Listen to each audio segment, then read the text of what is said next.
Good evening, everyone, and welcome to another Whip and Chat. I'm here with Mackenzie. Hello.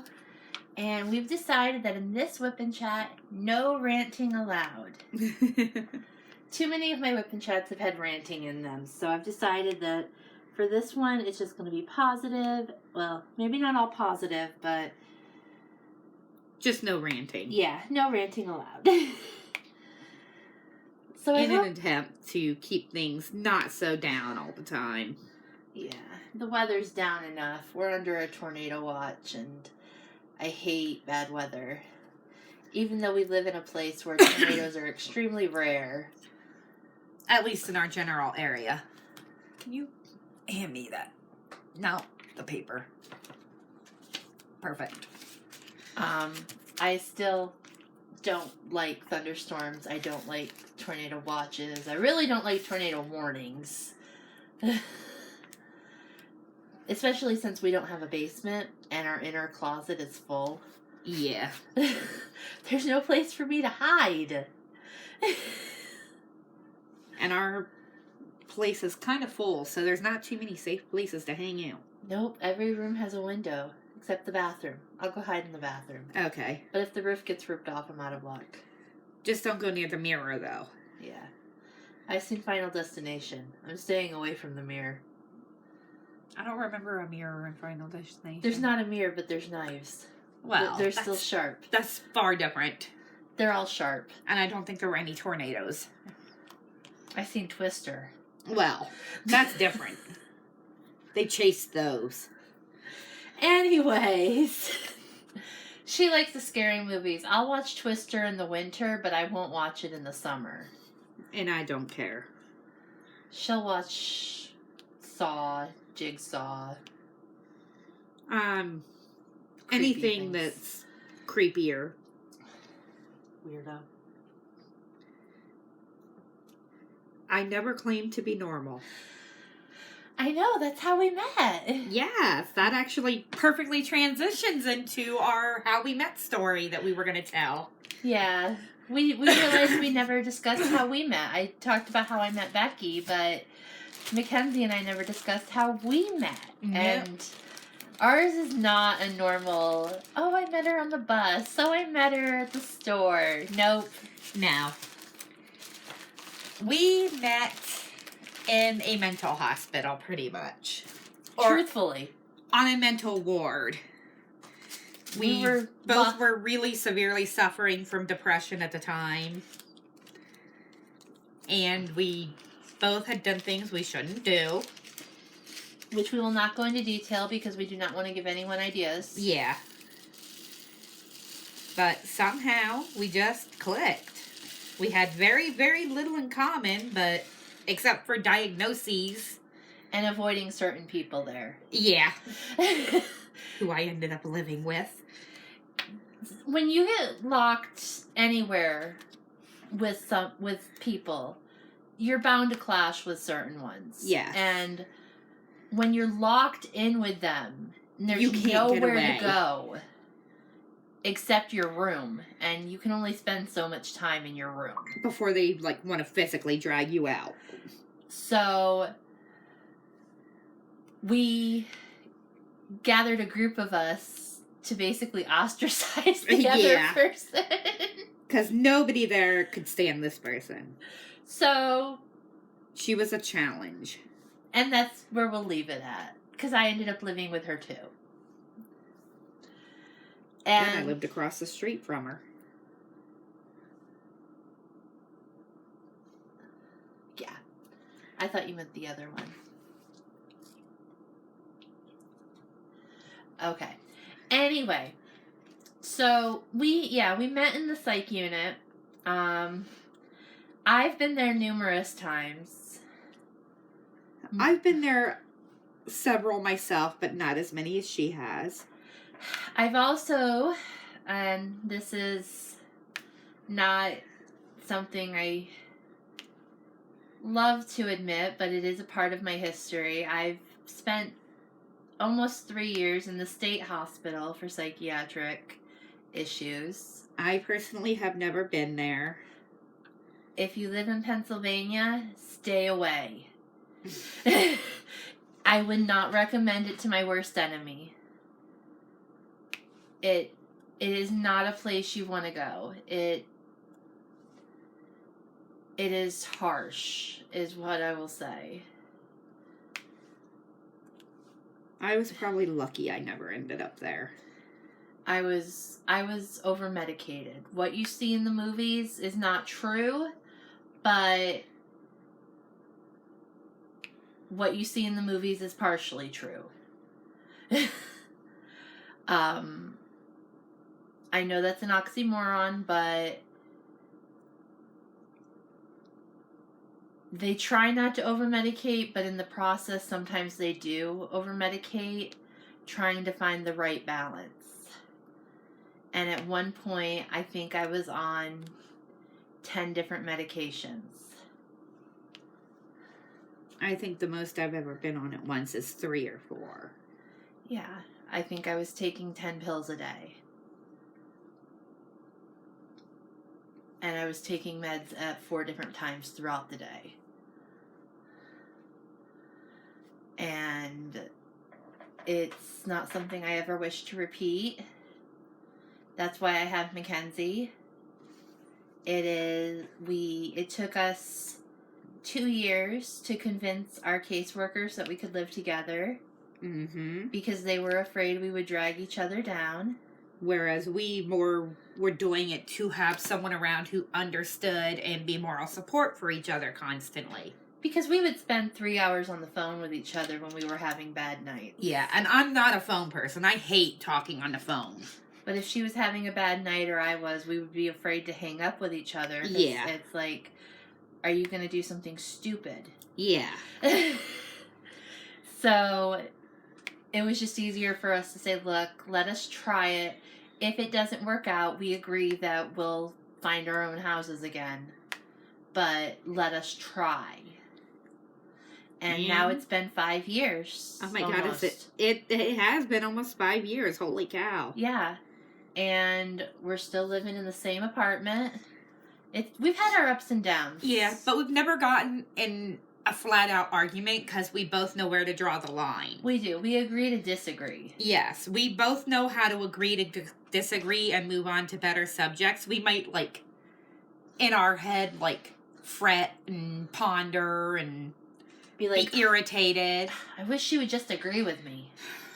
But we also know how to respect happen. each other's space. We know that's not going to happen. Yeah. There's too many subjects we're different on. Yeah.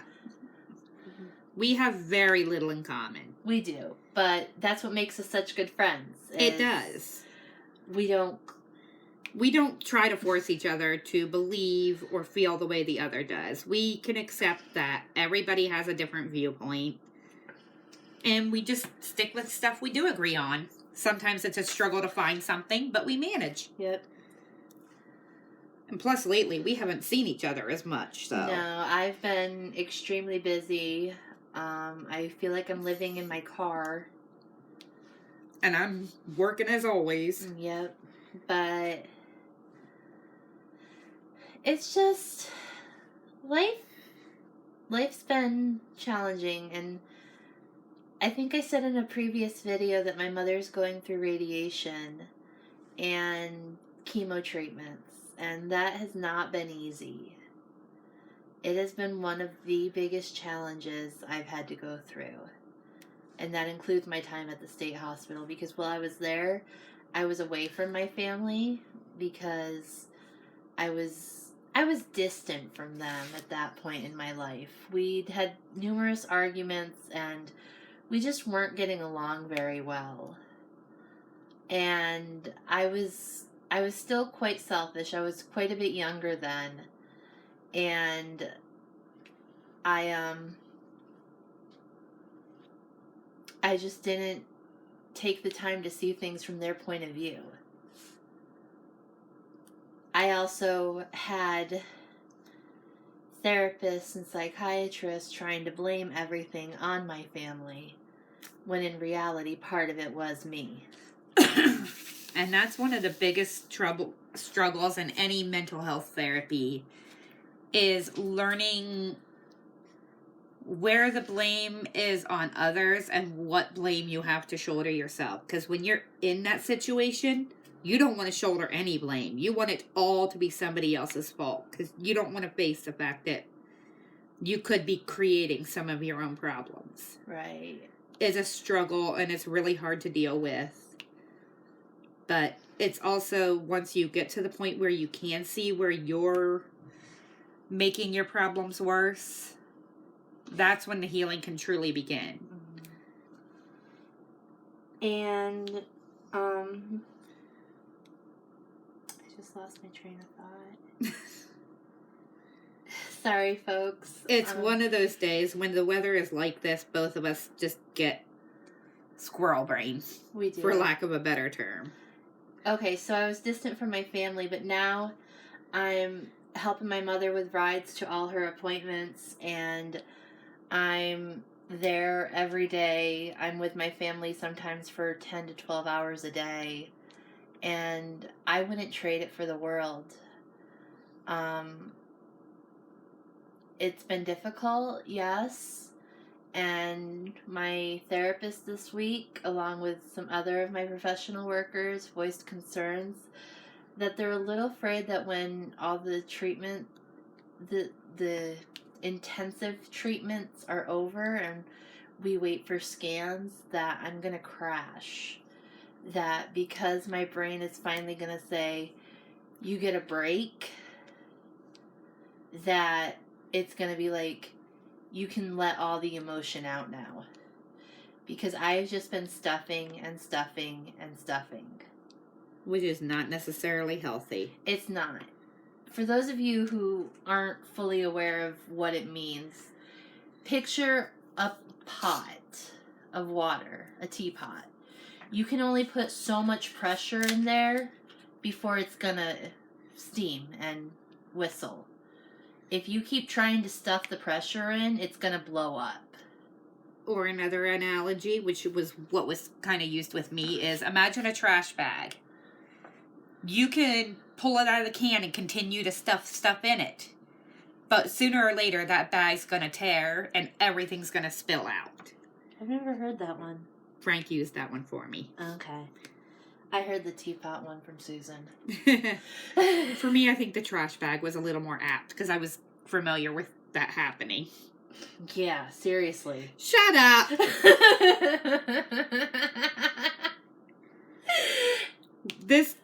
This little joke came from when we were moving in here.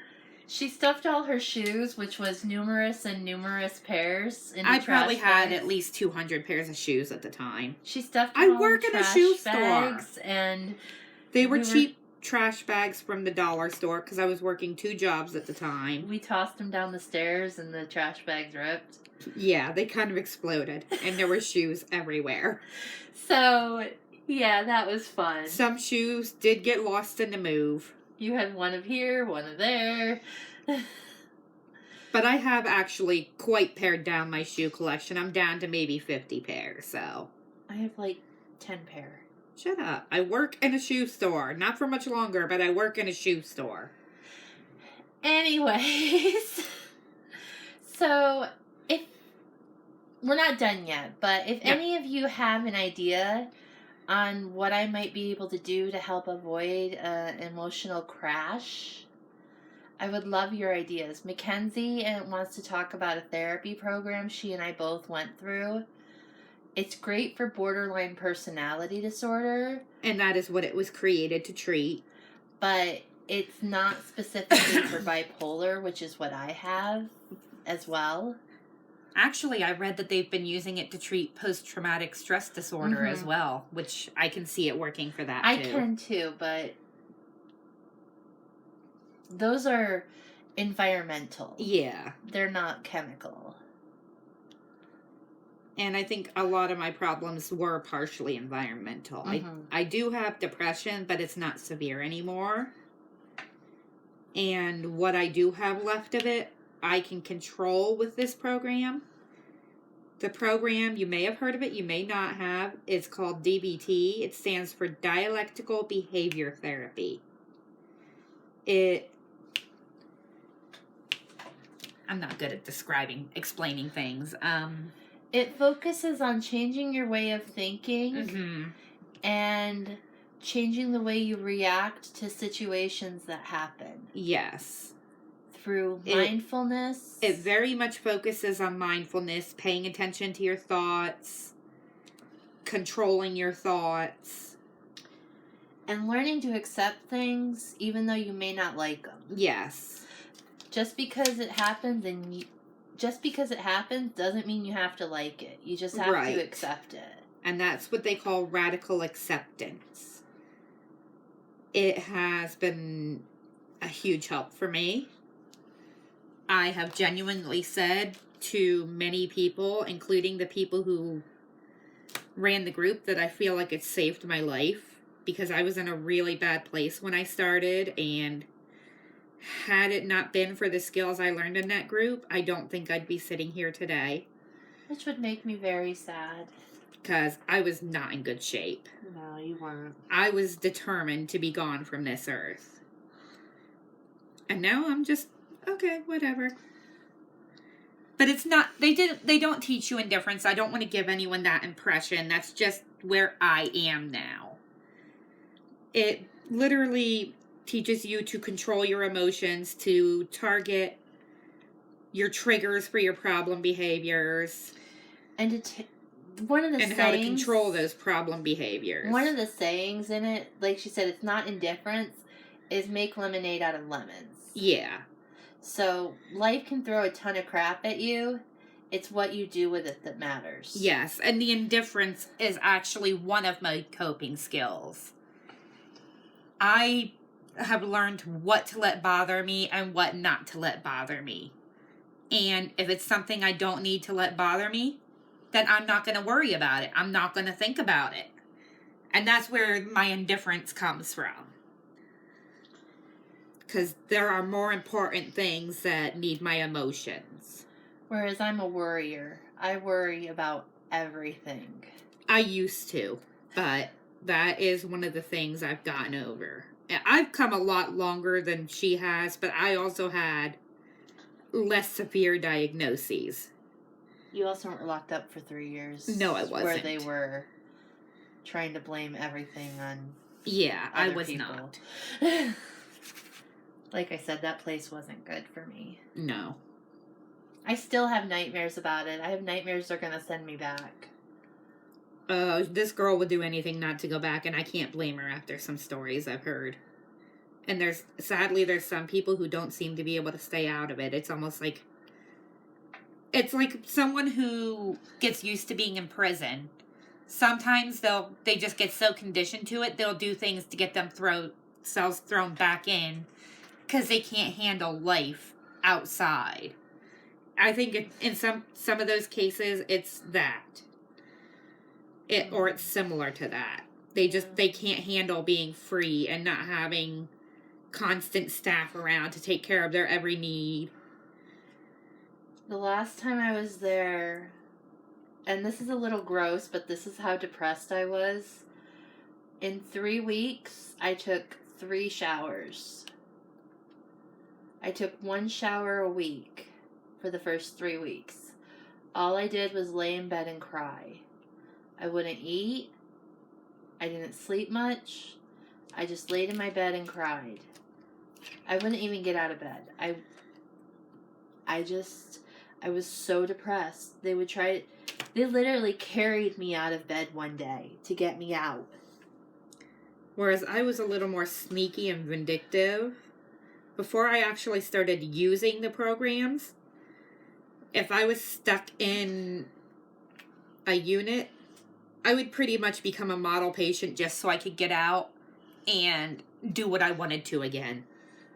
Well, the problem is in the long-term hospital, they keep you for usually at least 6 months. Yeah, so which I've never been long-term. I knew I was there for a while.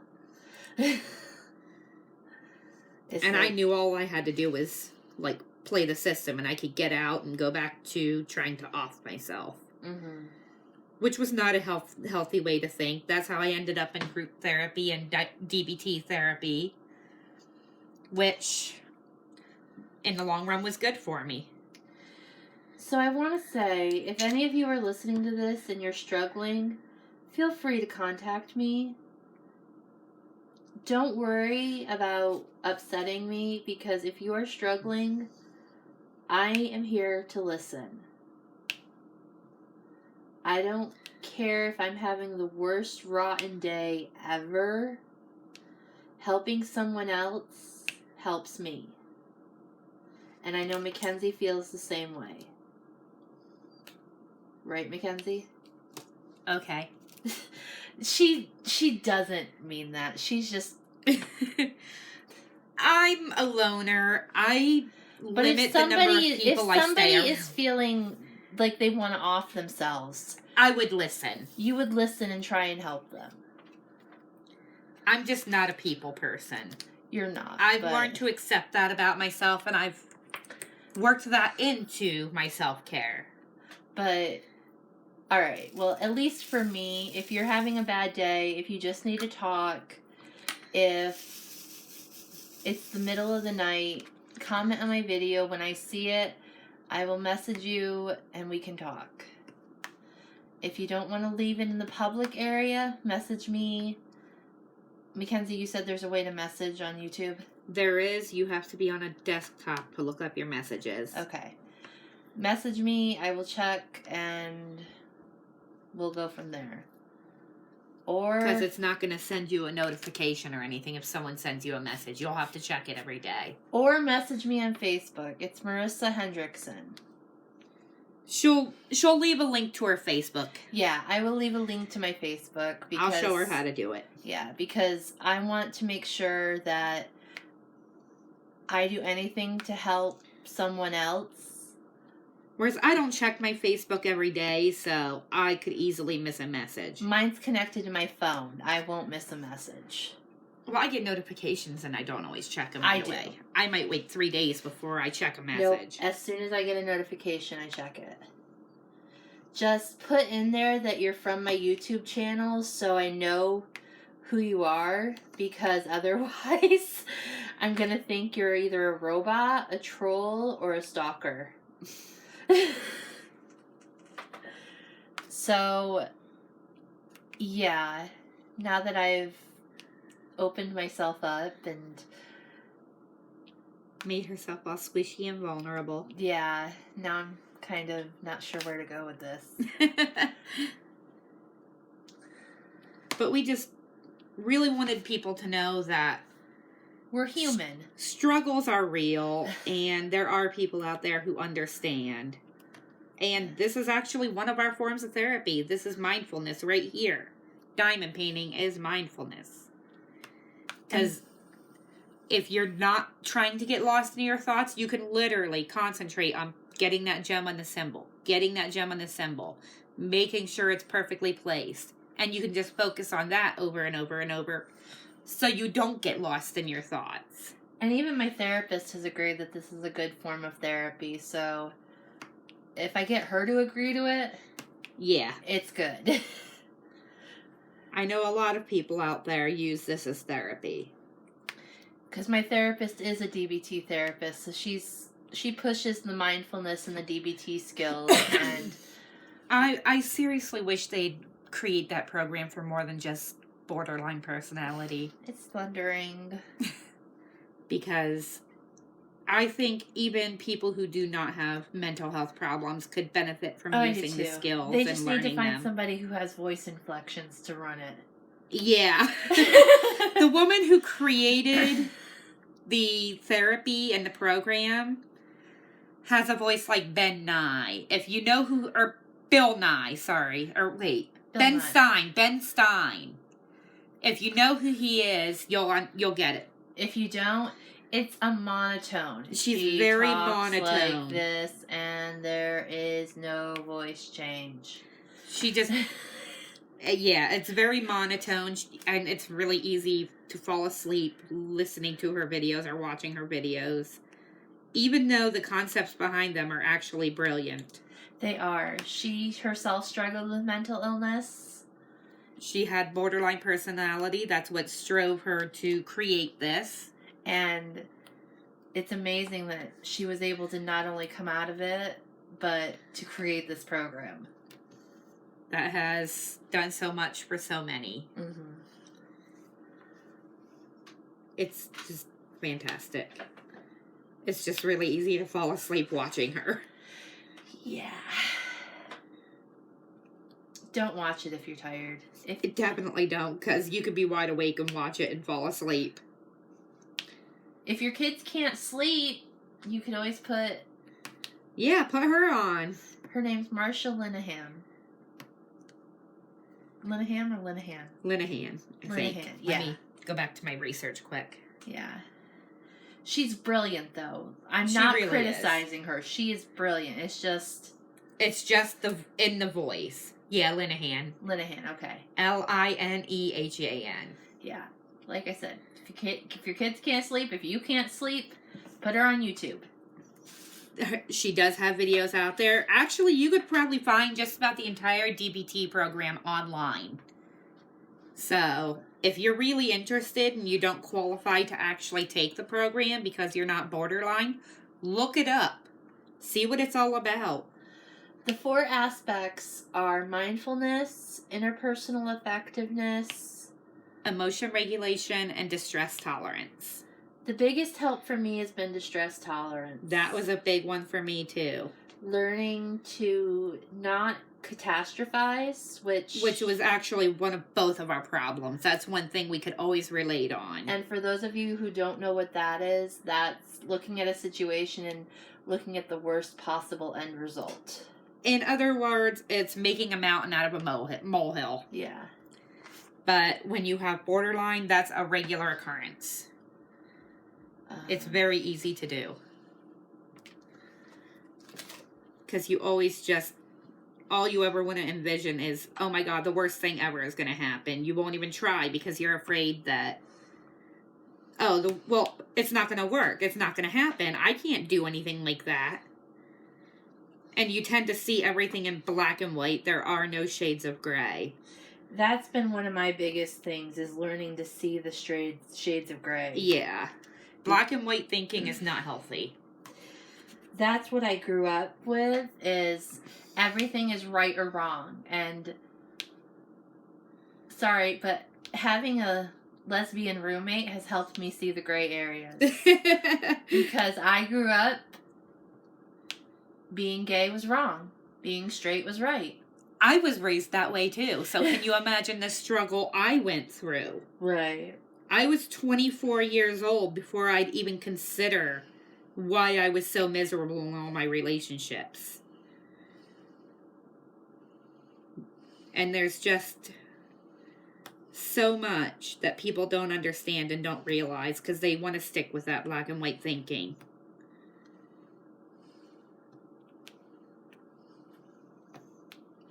Then there's mental filtering. I don't remember that one. It's the brain filtering information that doesn't fit what you believe. Gotcha. So, I'm going to open a can of worms here. Trolls, go away. Abortion. Yes. That's a hot topic. There are gray areas. There really are.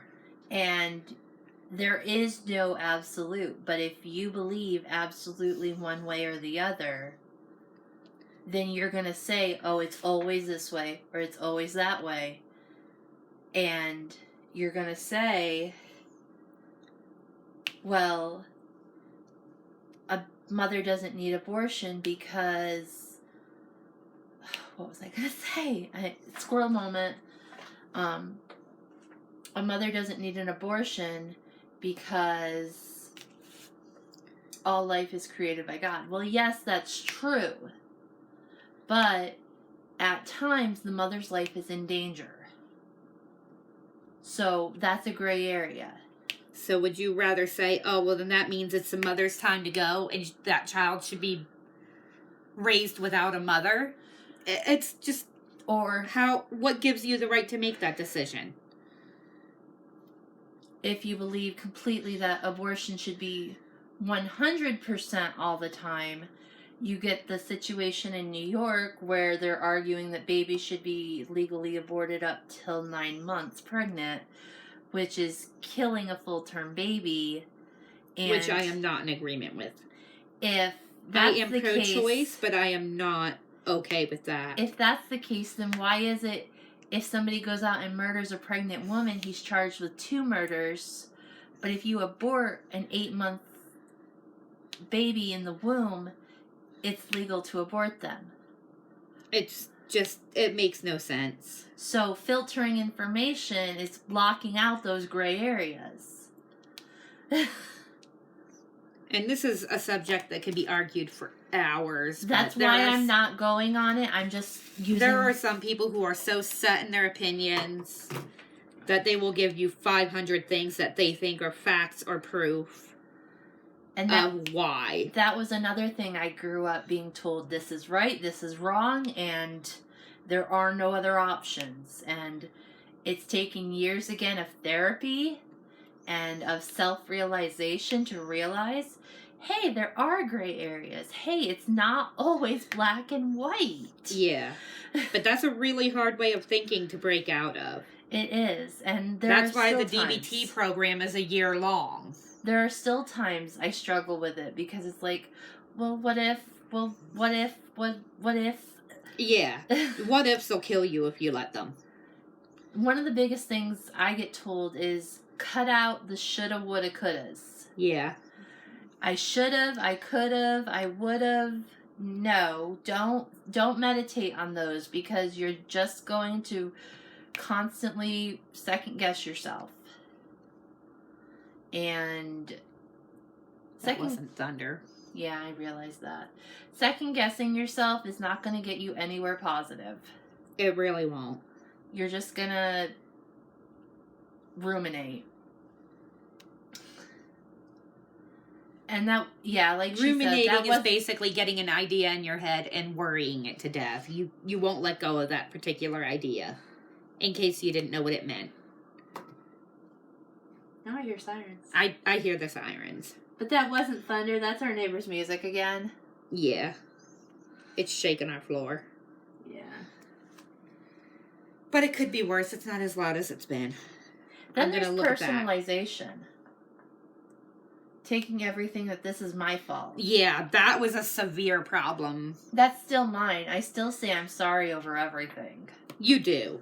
But I'm getting better. She has gotten better. And sometimes I know that the I'm sorry is empathy, not, well, I think this is my fault. Right. But thinking, again, personal example, for years I blamed myself for my parents' divorce. Again, it's taking years of therapy, but... That's one thing I never did. I never blamed myself for my parents' divorce. I'm almost to the point where I don't. I still have a little bit further to go. But I've realized for the most part that I was the kid, they were the adults.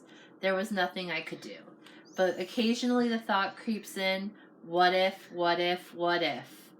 You were a kid, you had no control. You did nothing. I know, but occasionally the thought creeps in. Yeah, you can't fight thoughts. They're going to come whether you want them to or not. It's dealing with them that you have to do. Yeah. That made no sense. Okay, sorry. Squirrel. Yeah. I'm very good at the thoughts in my head. I'm not so good about getting them out, which is why I gave up on my dream of becoming a writer. Because I'm great at coming up with ideas and vocalizing things in my head, but when it actually comes time to spew them out, I get lost in what I was trying to say. Okay, so we're going to get off the psych topics now. Now that we've bored all of you. If anybody's even still left. If you're still watching this, congratulations. Yeah. I hope we've said something that meant something to you and can help you. And that hopefully if we did teach you something, that's great. Because that's kind of what we set out to do. Yeah, and just share our personal story. So, if anybody saw Survivor this week, I am so, so happy. Spoiler alert, that War Dog is gone. Mackenzie doesn't watch it. I don't. But I'm just so happy. I hated him. I didn't like Kelly Wentworth, who got voted off last week, either. But, I didn't like how he barked orders at everyone. Is the chick who let dinner go still there? No, she left. Good. She's talking about Wendy, who let the chickens go back a few weeks ago. That would tick me off. The chickens are still running around the island, though. Oh, They've caught a couple of them. But, just Wardog got on my nerves. He was treating everybody like a pawn, which I know is the idea of the game, but you don't come out and say you're a piece in my game. That sounds very horror movie-esque. And you don't say, I'm in the driver's seat. You're all just passengers. That sounds like a narcissistic personality. So I'm very glad he's gone. Aubrey, honestly, was my favorite character, Aubrey and Joe, because they were just trying to play the game. But Aubrey was my favorite. And I was sad to see her go, especially with an idol in her pocket. So, we'll have to wait and see what happens next week. I can't wait to see who wins. I kind of hope it's Lauren, just because she's the last Lesu member left. Would love to see her win. Okay, now to include Mackenzie. I'm personally waiting for season 14 to come, of Supernatural to come to Netflix May 5th. I'm excited. Which has no interest to me. Yeah. But why don't you tell them what you hope for season 15's finale? Okay. So, if there are Supernatural fans out there, and you see this, you're still around, let me know what you think of this season ending theory. And I know it's not going to happen, so I want there to be an epic, another Armageddon style showdown where Sam and Dean have to essentially save the world. I want every single character we know and love that's still around to die. I want Sam and Dean to be the last two to die. And then for the final scene, I want it to be them pulling up to like a random roadhouse and baby, arguing like usual. They get out, they go in, and when they go in, all their friends and family are there, including Crowley, because somehow he did something that earned him a way into heaven. And Chuck is there, Amara's there, the parents, Bobby, everybody. And they just say, "Welcome home, boys," and they go up and they start hugging everybody. And it goes out on that with Carry On Wayward Son. I think that would be the ideal ending, but I know they're not going to do that. I just think it would be really cool if they did. You also wanted Fringe to blow up the world. I kind of did, yeah. But if you haven't seen it, I have very much an Armageddon mind because, in my viewpoint, I almost feel like humans don't deserve the earth anymore. Because everybody can be so terrible and so judgmental. And everybody's got an opinion and everybody needs to be made heard. And because it's their opinion and their belief, they must be right. It's back to that black and white thinking. Basically, and how people act on the internet. There's just no love anymore. There's no compassion, and I get tired of it. It exhausts me. That's how people act on the internet. Yeah. And it's just, it's disgusting. Back when I was growing up, if you didn't like an opinion, you moved on. You were pretty much like, oh, well, I don't agree. And then you moved on with your life. Or if there was something on that you didn't like, instead of spouting out, well, I don't like it and this is why, you just turned it off. It was so much easier. Not everybody had to make every opinion they ever had known. Oh my gosh. And life was easier then. Oh my gosh. Even though we're doing it now. I have to tell it. There was a post on Facebook yesterday in our local area. Yeah, this is a good story. This is a good story. A woman was complaining because the EBT card reader was down at the gas station and she was trying to buy a fountain soda. And there was a sign on the door, but there was no sign inside the store. Which, I'm sorry, but if there's a sign on a door, read it, please, because it usually pertains. We're not ranting. Has information We're not you ranting. Need. Oh, sorry. No rants. Sorry. There was a sign on the door, and she evidently did not read it. So she got upset because they dumped her soda in the trash. So she went to Facebook and was complaining about it and got over 120 comments from people. Now, if you're going to use government funds to purchase junk food and it gets denied, please don't complain on Facebook because you're not going to find support. Yeah. It was not pretty. But it was hilarious to read some of the comments. I'm sure, because I feel the same way. Government funds are to help you feed yourself and your children, not to purchase junk food. No rant. I'm stopping it there. I'm stopping there, too. That's just my opinion, yes. Again. Government funds are for when they're needed. It's called assistance, not a lifestyle. Unfortunately, many people use it as a lifestyle. Yes. I have nothing wrong with using it when it's needed. Because I've used it. You've used it. I've used it. I needed it at the time. Needed, but I needed to feed my kid. We haven't made it part of our life. And if you use it, I have no complaints against you. Please don't think that. Yeah, I'm not against it whatsoever. Like I said, I worked at Walmart.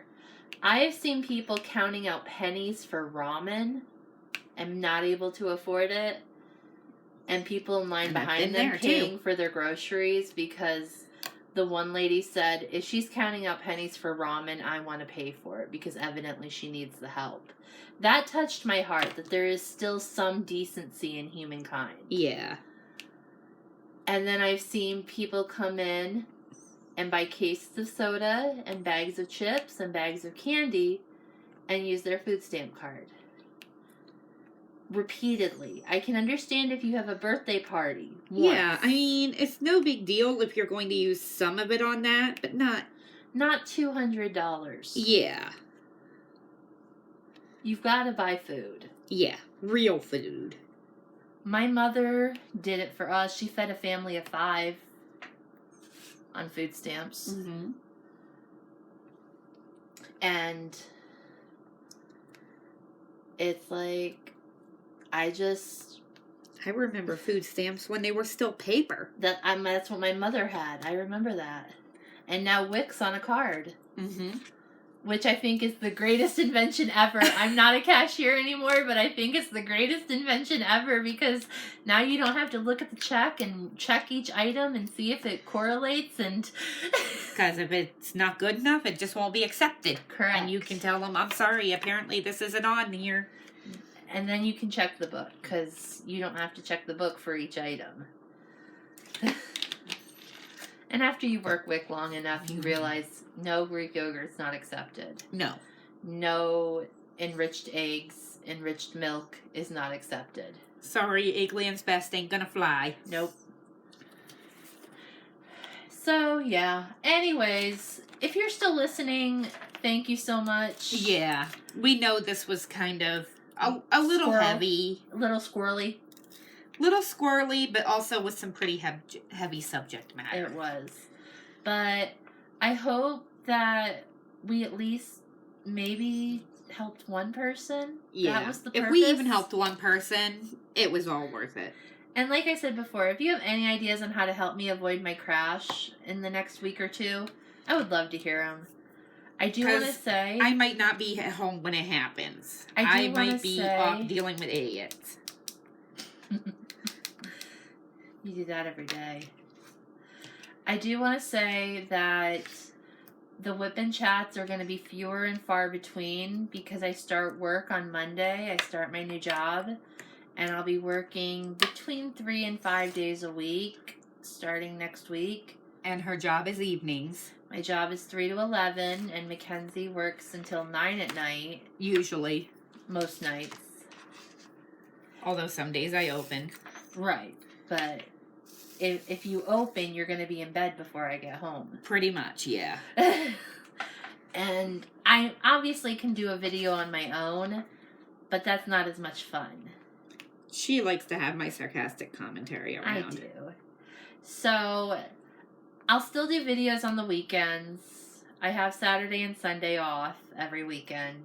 At least that's the plan right now. So, we'll do And at maybe least... I will someday. We're going to try and do at least a whip and chat each weekend. That's doable, right? We can attempt it. At the very least, I can do Sundays. Yeah. You're either home For or now. you're off early. Yeah. Yeah. I'm sure we'll work it in. It all depends Yeah. on what my next job is going to be like once Yeah. this one's over, finally. Yeah. Anyways, if you like this video, hit the like button. If you want to subscribe and see my future or past videos, hit the Subscribe button. subscribe button. Okay, I got confused. I'm sorry. If you want to hit the bell so you get notified when I post a video, feel free to do so. If you don't want to do any of the above, don't worry about it. I'm not worried either. And I hope you all have a great rest of your evening, and I will see you all later. Bye! Bye!